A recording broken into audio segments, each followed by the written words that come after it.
welcome everyone to another episode of the Hot Seat Podcast. And for this episode, I'm going to be actually doing something different for with this review in the way. I'm going to be talking about more now with MLW, Major League Wrestling for Never Say Never, the first pay-per-view back in a long time, especially now actually being on Fight TV. So I was able to actually watch that, and I have been watching MLW for quite some time now, especially a lot during the pandemic. That's when I got more introduced to MLW, and I've been enjoying watching it ever since. So being able to see the first pay per view on Fight TV Plus has been really cool, to say the very least. So I'm gonna get right down into it. What we did get to see.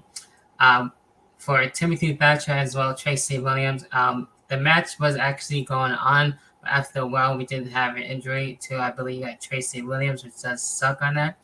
So I hope Tracy Williams is okay and the match was stopped.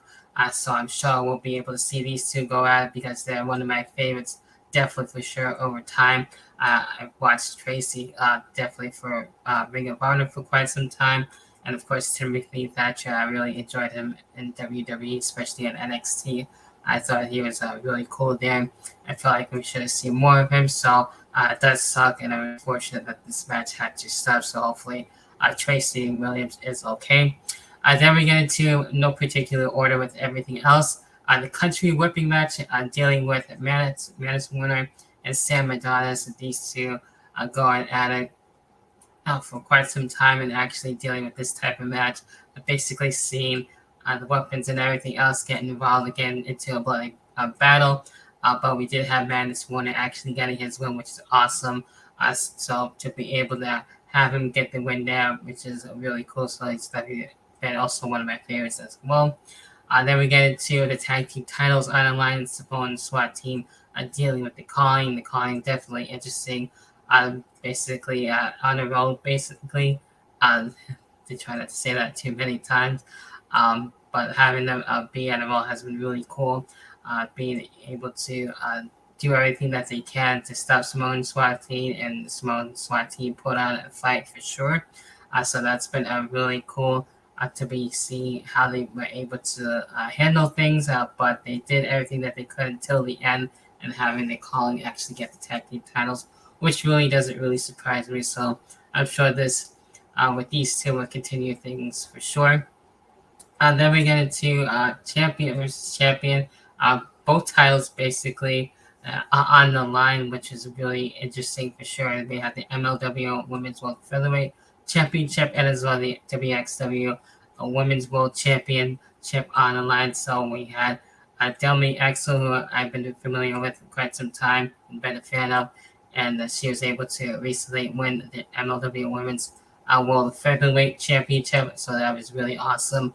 And now to be able to see her go up with Ava Everett, who I really haven't really seen before. So this one, I was just looking to actually enjoy a match for what that was, and I feel like Ava came close, but we did have basically Delmy actually get her win and get both titles, so that's really even more dope and badass to actually see that. So I'm happy for her getting both titles.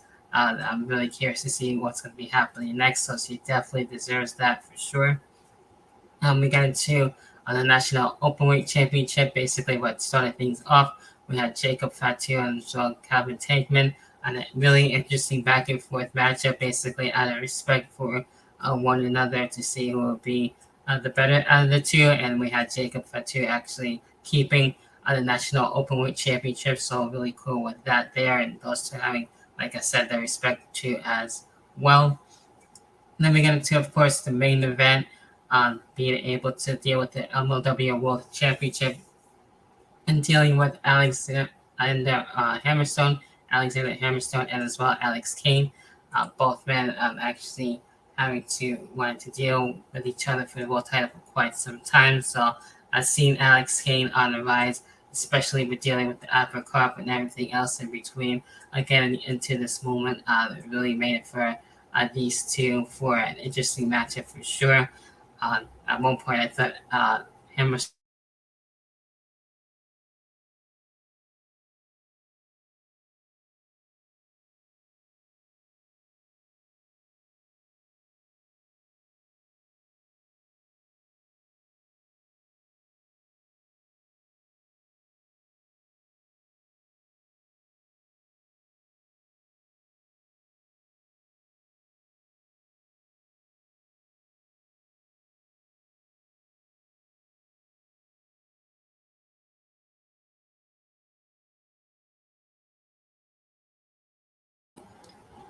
Okay. So anyway, in the main event, Alex Kane was actually to be able to make his way with a comeback and actually stop Hammerstone. So really awesome to be able to have him be world champion. I knew he could definitely do that, and I've been a fan of his for quite some time. Being able to watch him, see how things have progressed up until this point. So it looks like in a way. At times, that Hammerstone was actually being more of the heel on this one, and Alex Kane being more in the face type of side in the end. So really interesting how that uh, basically having a sides turn, how that transpires. And that was definitely interesting. So I'm not too sure what's next for Hammerstone, but seeing who will be next for Alex Kane and to see what the matches he'll have to be able to see him go up against for other opponents for the world title will be interesting to see who he will feud next. So that would be something to see. So I'm really excited that I was able to actually review MLW a little bit more often now. So they'll be doing other pay-per-views, Fight TV Plus. So definitely really cool on that. So with that being said, those are my thoughts. And what are your own thoughts? Leave that in the comment section if you're watching on the YouTube version.